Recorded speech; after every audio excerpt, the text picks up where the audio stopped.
देखना होगा। लेकिन विपिन सर, घुसपैठ भी चुनौती है और अगर बेहतर शब्दों में कहें, थोड़ा सा लाग लपेट के कह दें कि अगर शरणार्थी आएंगे तो वो भी चुनौती होंगे। ये कितना बड़ा इशू बहुत बड़ी चुनौती होंगे। हाँ।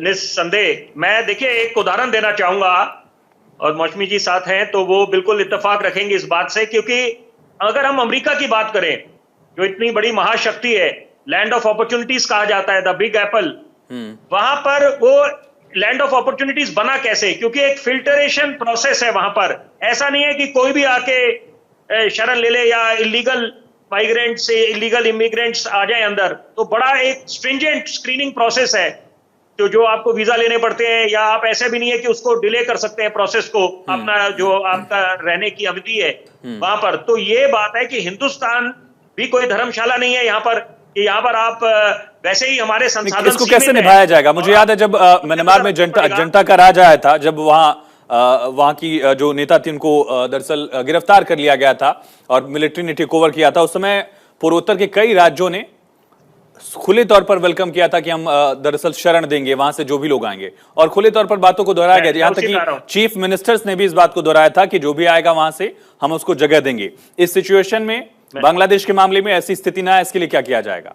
और कितना जरूरी है कि जो भारत सरकार की लाइन लेंथ हो उसको राज्य सरकारें भी माने? जी बिल्कुल। देखिए फेडरल स्ट्रक्चर है यहाँ पर, तो वो ये बात है कि तालमेल बिठाना पड़ेगा। ऐसा ना हो जो कोरोना काल का दौर आया था वहां पर ये सुनिश्चित करना था कि आपस में केंद्र सरकार राज्य सरकारों में एक तालमेल बैठे, लेकिन वहां पर भी तालमेल का अभाव देखा गया, जिसके कारण एक प्रवासी मजदूर मजबूर हो गया पलायन करने के लिए। लॉकडाउन का मायने की धज्जियां उड़ गई। लेकिन यहां पर स्थिति अलग है। ये बात मैं मौसमी जी से इत्तेफाक रखूंगा कि इंटरिम एक बिल्कुल टेम्पररी तरीके से हॉल्ट ओवर होगा यहाँ पर। वो शरण दी गई है, वो देखिए वो एक नेचुरल प्रोसेस है। यहाँ पर कोई भी ग्लोबल लीडर अगर ऐसे परिस्थितियों से जूझ रहा हो तो वहां पर ये शरण दी जाती है, या आप उनको इंटरिम हॉल्ट ओवर बोल सकते हैं, स्टॉप ओवर। लेकिन अभी एक बात है कि जो हमारी कूटनीति है, पहले लुक ईस्ट बोलते थे, अब act east, look east act east. तो यहाँ पर और voice of the global south, हम साउथ ईस्ट बने हम लोग।